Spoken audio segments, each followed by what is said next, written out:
Hello. Welcome to another free prep hour. I am your host, Tyler Johnson, here with Manhattan Prep.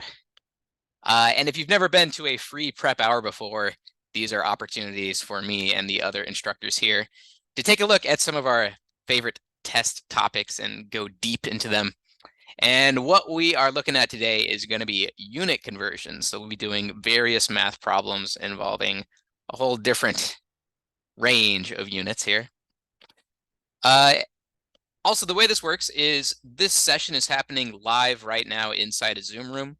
If you want to check out one of these in the future, there should be a link down in the YouTube description. And if you're here with me live in the room right now, in the chat box, go ahead and tell me where in the world you are connecting from. I am in San Francisco, California right now. Spring is in the air. All right, we got DC and New York, New Jersey, East Coast is in here. West Texas. I used to live in New Mexico, so miss those desert vibes. All right, Toronto, we got Canada in the house, Maryland. Very cool. As I mentioned, we're going to be doing some unit conversions here today. Oh, we also got Ghana here, across the pond. Glad you can make it. I'm sure it's probably an odd time where you are right now, so appreciate you connecting. So yeah, without further ado, I want to show you all a problem involving unit conversions. This is going to be a quantitative comparison problem, which is a problem type unique to the GRE. If you've never seen one of these before, your goal is to identify which of the two quantities on screen is the bigger value, or are the two quantities equal, or is there not a determinable relationship? So here it is. I'll give you a minute to figure it out, and when you have the answer, send it to me in the chat.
All right, so what I want to say here is if you did something like quantity B, the number of pounds in 44 kilograms, if you did 44 kilograms times that 2.2 conversion metric, what does that get you? About 96.8. You're not wrong, but you're approaching this problem in an inefficient way. For any quantitative comparison or QC problem, your goal is to compare, not calculate.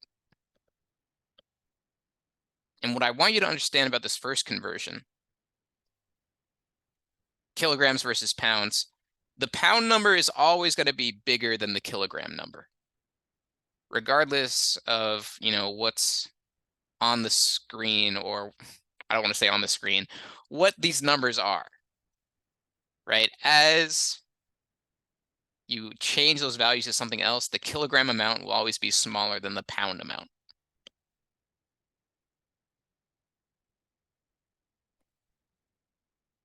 So if you have the number of kilograms in 44 pounds in quantity A, you just need to recognize that's going to be a number less than 44. And in quantity B, if I have 44 kilograms equals some unknown amount of pounds, just recognize that must be something bigger than 44. And for a problem like this, that's as far as you need to take it. You don't get extra credit for knowing the exact values. And for quantitative comparisons especially, this is an opportunity for you to get a quick solution and bank some time that you can then spend on some more intense problems that come later in the section. So kind of a quick aside about quantitative comparisons, but understand too, with a conversion, whatever number is bigger, that's always going to be the case. No matter if you scale it up or down, there's always going to be more pounds than kilograms in this relationship. So let's look at something that's a little more involved, where you would have to actually find the precise number here. Take a look at this problem, chat your answers to me when you've got it.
Okay, let's check out the solution here. So we're starting with 200 pints, and we're trying to figure out how many gallons we'd have if that tank were filled to 3/10 of its capacity. And when I have to do unit conversions, one of my favorite ways to approach it is with something called dimensional analysis. And the way dimensional analysis works is you're going to be multiplying by fractions with the end goal of kind of canceling out your unwanted units and leaving your desired units intact.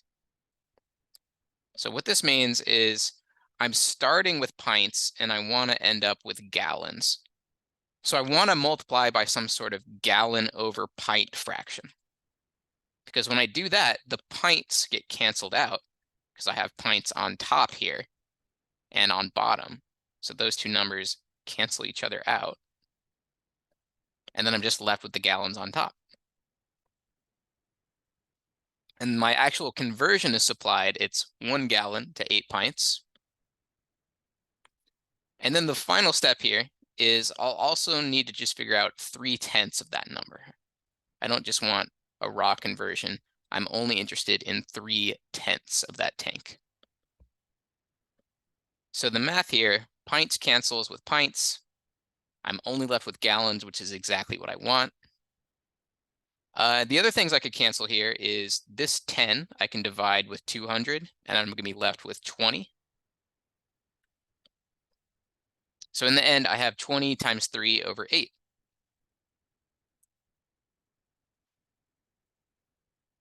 And that is going to be correct answer of 7.5 gallons. So much in the same way, when you're multiplying and dividing, you can cancel numbers that you have in both the numerator and the denominator. You can also cancel units that are in the numerator and the denominator.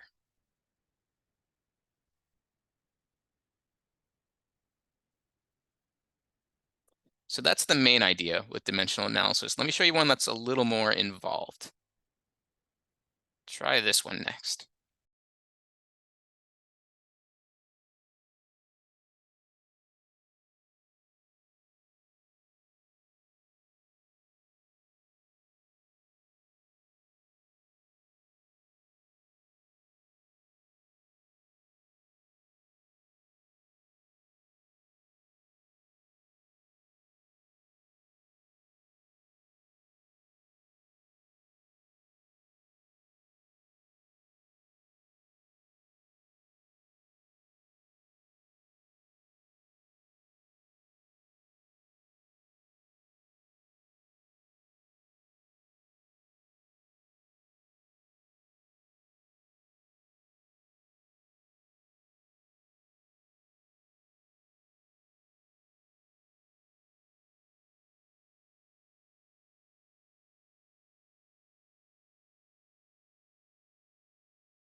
The ultimate question they're asking is how many kilometers did this car travel? So that's the unit I want to end up with. And what I start with is miles per gallon. So I've got 36 miles per 1 gallon of fuel. And I know I want to end up with kilometers. So I'll be multiplying by kilometers somewhere in my equation. And the information I have involving kilometers is this conversion right here. So I want to make sure I do kilometers over miles. That's going to cancel the miles I started with. And those numbers there are 8 over 5. 8 kilometers per 5 miles.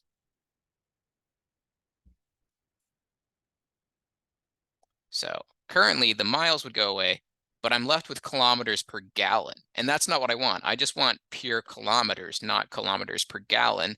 So the next thing I need to get rid of is that gallon value. And the way I can do that is using my next conversion. I've got 1 gallon in 4 liters. Okay, so now that gallon would be canceling with that gallon. But I'm still not there because right now I have kilometers per liters. It just needs to be pure kilometers. And the piece of the problem I haven't yet used is that this car is traveling on 10 liters of fuel. And now if I multiply those liters through, I'll have exactly what I need. Kilometers is the only unit remaining. So I can just do some math on what's left. I know that 8 over 4 is going to be a 2. And I know 10 over 5 is going to be another 2. So all in all, I have 36 times 2 times 2, and that'll be 144 kilometers.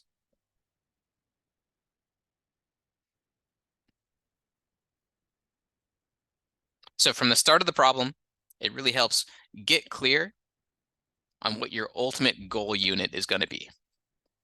From there, you're just kind of lining up different units that are involved in the problem until that goal unit is the only thing left.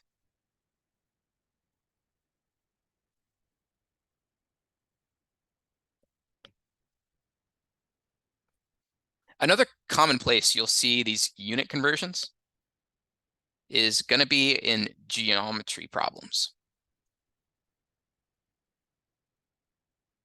So here's a geometry one. Take a look at this.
So you might be asking yourself, wait, I thought this lesson was about unit conversion. Isn't everything in this problem just in inches?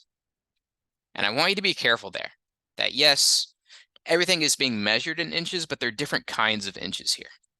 And that you really want to be careful with your dimensions.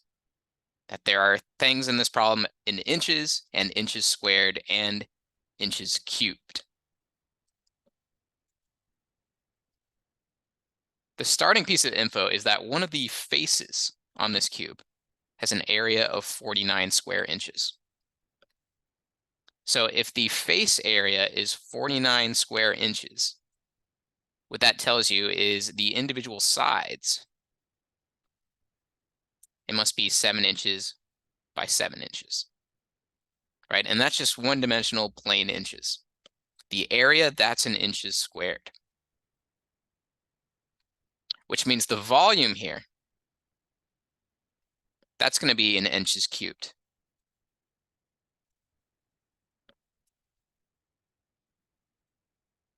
And 7 cubed is choice D, 343. So math there is not too crazy, but do get clear. There are different kinds of inches. Don't mix them up.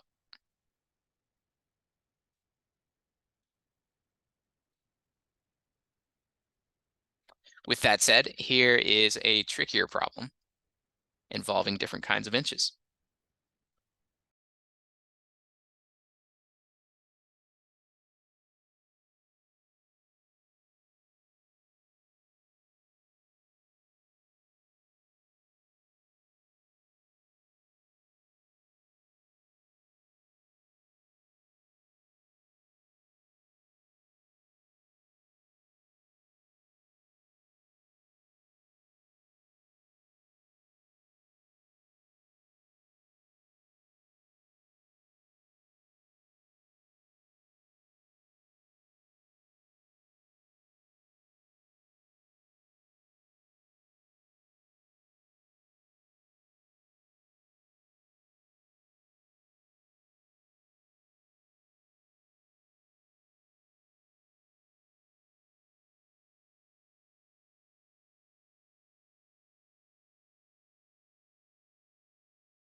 So one thing I like to do anytime I'm dealing with unit conversions is make sure you convert the units in step 1. It should be the first thing you do.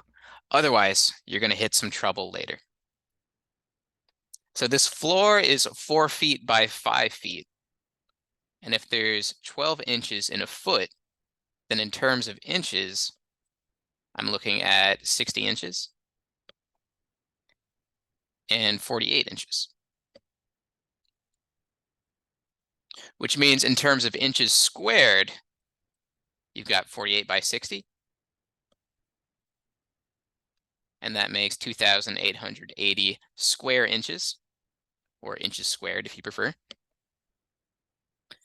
And if I have 1 inch square tiles, those are 1 by 1 square tiles, I can fit 2,880 1 inch squares inside that space. So the answer is just choice E.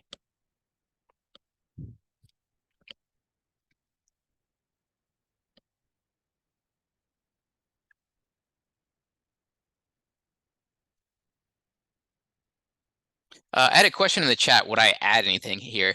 No, this one's all going to be multiplication because we're talking about area, and area is length by width in a rectangle.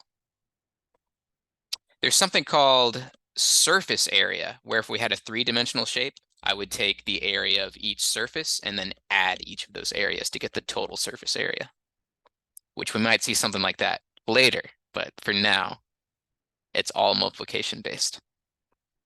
The other conversion you could do here, if you prefer, that yes, 1 foot is 12 inches, but be careful when you're talking about a square foot.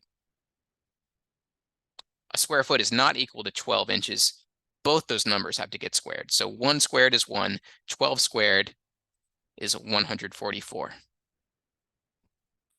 So the other route here is you could do 4 times 5 is 20. You've got 20 square feet and 144 square inches per square foot. And that also gets you 2,880. But let me make this problem a little bit harder. What if instead of how many 1-inch square tiles they asked, how many 3-inch square tiles would it take to cover this same floor?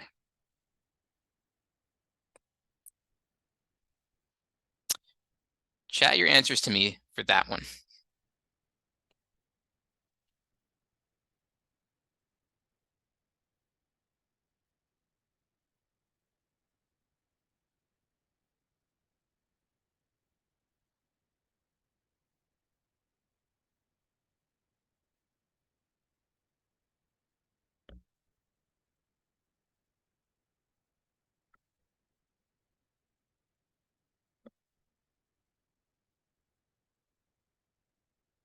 And I'll give you a hint. Some people have already guessed this. It's not 960 tiles. It's not as straightforward as that.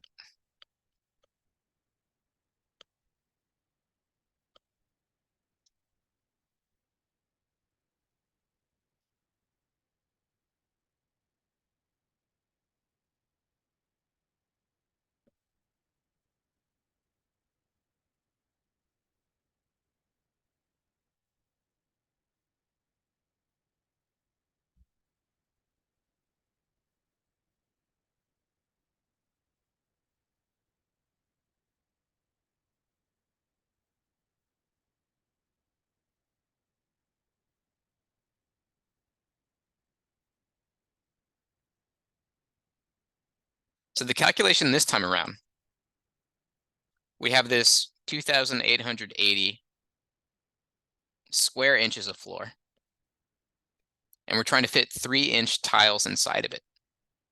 But recognize each one of those 3-inch tiles, it's 3 by 3, which means each tile is 9 inches squared. So I don't just divide 2880 by 3, I got to make sure I'm dividing by the full area of each tile. So we divide by 9, and that gets you the correct answer of 320 3-inch tiles.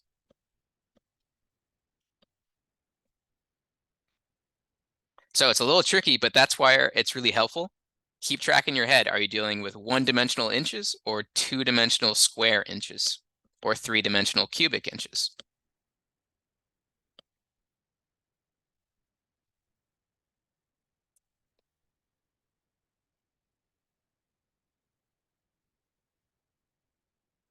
Okay, here's another geometry problem. Take a look.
So the goal unit here, it's not so much a unit. We're just trying to get the number of rectangles. So I shouldn't end up with centimeters or meters or anything like that at all. It's just purely the number of rectangles. And we're starting with a 2 meter by 2 meter shape. Because I know I'm going to be dealing with centimeters later, I'm going to go ahead and convert that and say it's the equivalent of 200 centimeters by 200 centimeters. Now, at this point, if you multiply those numbers together, it's going to be really big. The number is 40,000, and if you did that, you're not wrong, but I'd caution you. You're being a little inefficient. Personally, I think it's way easier to grapple with two 200s than this giant 40,000 number. So I prefer to just leave that multiplication written out, especially because I know I'm going to be dividing that number later. So rather than expand it into the huge 40,000, I'm leaving it written with the more manageable, smaller products, or the smaller factors rather than the huge product. And from here, I'm going to take that 200 by 200 area, and I'm going to divide it by the area of those smaller rectangles we're going to cut it into. And now each of those centimeters are going to cancel out, and I'm left with 200 over 2, which is 100, and 200 over 10,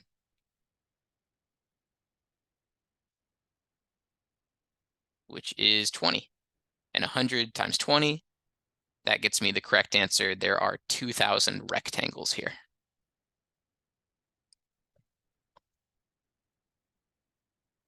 So when you have the potential to create a really big number, generally, I think it's going to be easier. Leave the smaller factors intact, and things will cancel out later. And then you don't have to have any big numbers at all involved in your calculations.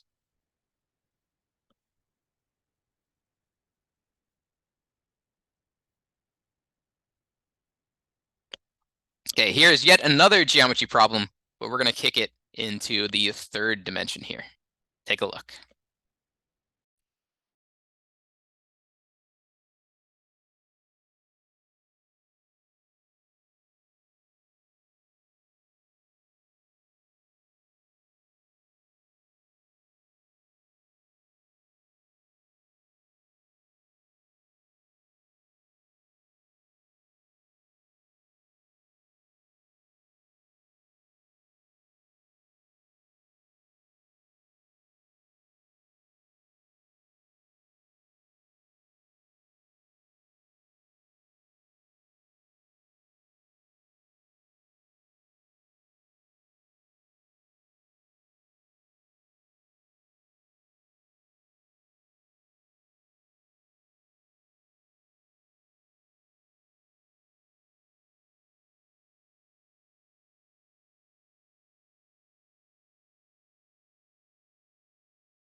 So to start, I have these cubes that are 1 foot in every dimension, or in inches, that's 12 inches by 12 inches by 12 inches.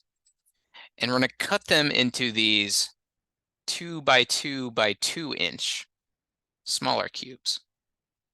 So I'll be dividing that number. And then there's one other piece here. It's really easy to skip, but you have to make sure you read slowly and carefully enough to catch it. We aren't just cutting one of these cubes up. We have 6 of those cubes. So there's an additional 6 I multiply on top. And from here, units, I'm just looking for the number of cubes. And I see all my inches are going to cancel, so that all looks good. And what I'm left with here, I've got 12 over 2, so that'll be 6, 12 over 2 again, 12 over 2 again, and then that 6 I had from the 6 cubes. So this is going to be 6 to the 4th, which is choice D, 1296.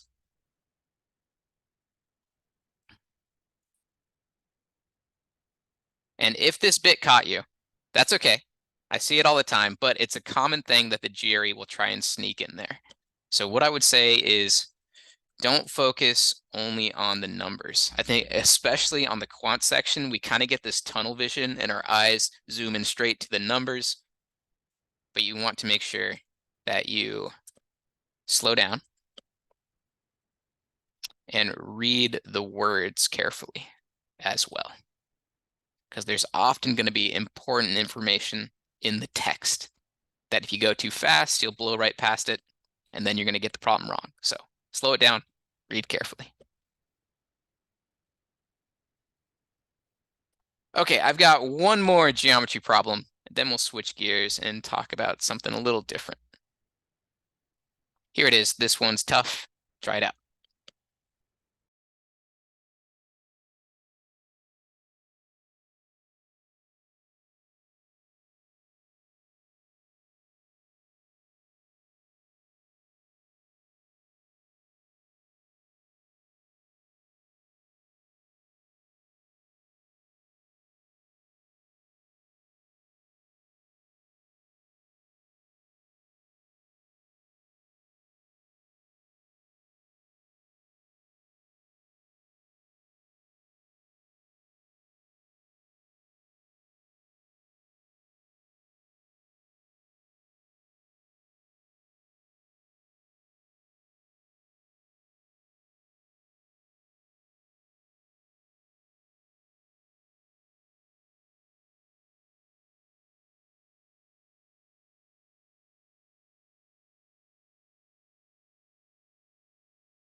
All right, this one is pretty involved.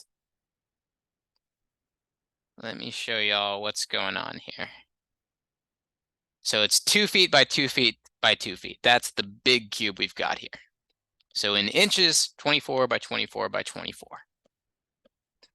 Now, if you think about surface area of a cube has 6 different sides. So the way you find the surface area is you take the area of a single face and then multiply by 6. So for that big cube, its surface area is 24 by 24 by 6.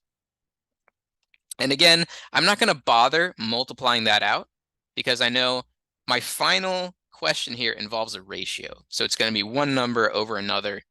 Things are likely to cancel if I just leave them in this multiplied out form. The next chunk I'm going to try and figure out here is how many smaller cubes do I have? So those are, and I shouldn't say cubes, they're rectangular solids or rectangular prisms. So if I take my giant cube, that's 24 by 24 by 24, and divide that by the area of my smaller prisms, which are 2 by 2 by 4, then my number of smaller prisms in there, and let me fix that before I keep calling them cubes, is going to be 12 times 12 times 6. Right, and that's just from simplifying each of these numbers above. 24 over 2 is 12, 24 over 4 is 6. So I'm slowly building out the different pieces I need here. The next place, I've got the number of those smaller prisms. Now I need to figure out how much surface area each of those smaller prisms has. When it's a cube and every face is the same, I can just multiply by 6. When it's a prism, it's a little trickier. In a prism, there's going to be 2 of the length-width metrics, 2 of the width-height metrics, and 2 of the length-height metrics. So I'm just taking 2 of my 2 by 2s, my 2 by 4s, and the other 2 by 4s. In the end, you should get that there are 40 square inches of surface area on each small prism. So now I've got the pieces I'm going to need to assemble my ratio, and then read the ratio order carefully. It's the surface area of all the small prisms, right? So I'm going to take this 12 by 12 by 6 and multiply it by the fact that I have 40 square inches on every small prism. And all that is going to be over the surface area of the cube. From here, I'm just going to look for opportunities to cancel some of those numbers out. So my 6s are going to drop out entirely. 12 over 24, each of those become a 1 over 2, and I can leave that 40 as is. So I've got 40 over 4, which is a 10-to-1 ratio. So choice E is the correct answer.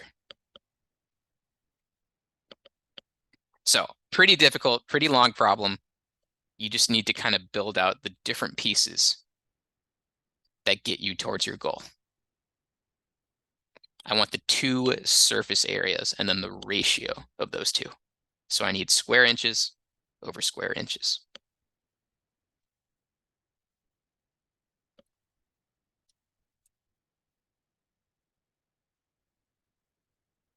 Okay, we're going to step back from geometry. I know we did a bunch of those just now, but I want to show you what some other unit conversion problems could look like, starting with this one here.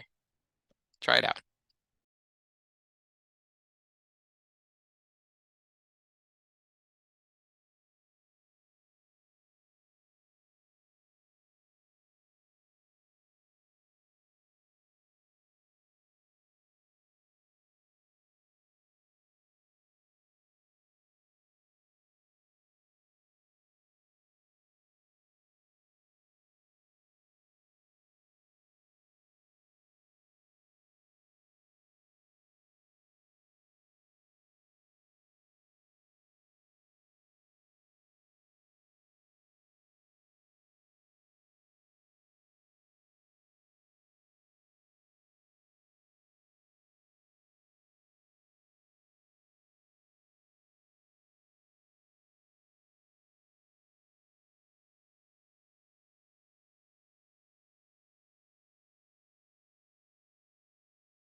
So my goal unit is I want dollars per pound. So dollars over pound.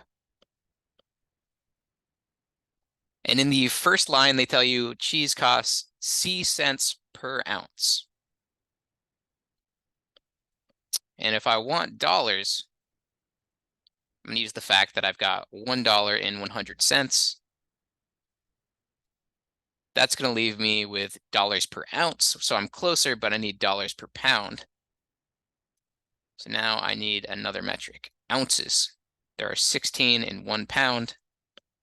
Now I can see the ounces cancels with ounces, and I'm left with dollars per pound.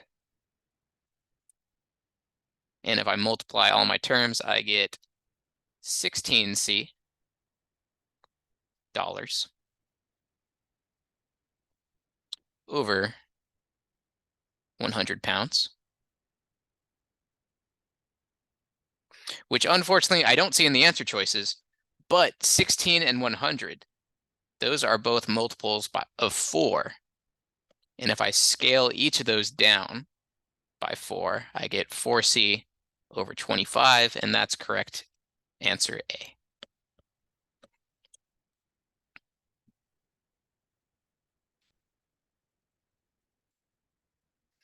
All right, we got one problem left today.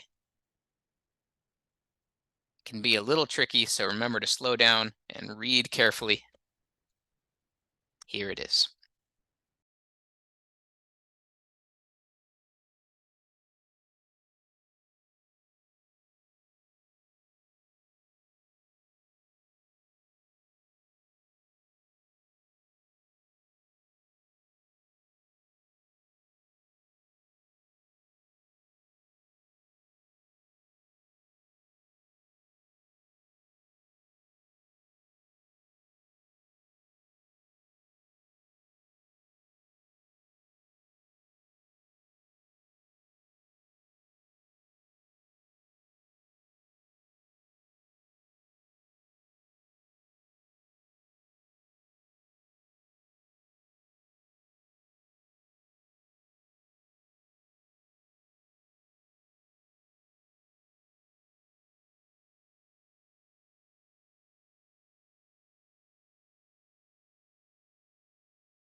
So your unit, you just want to know how many dollars you're going to end up with.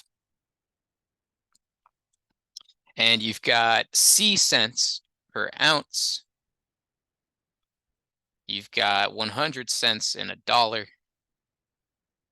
You've got 16 ounces per pound. So units wise, cents goes away, ounces goes away. But right now you have dollars per pounds. And that's not the full picture. In order to just get dollars, you have to remember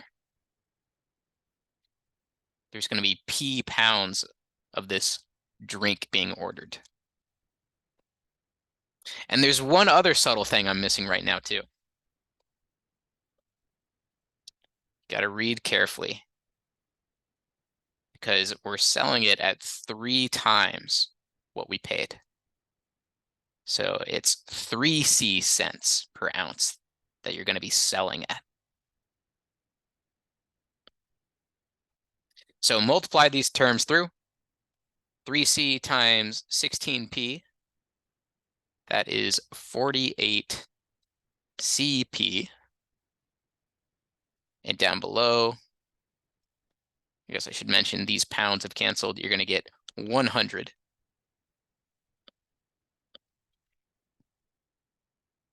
But that answer does not appear in the choices.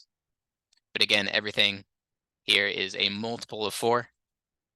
So divide a 4 out, you'll get 12 CP over 25, which is correct choice D.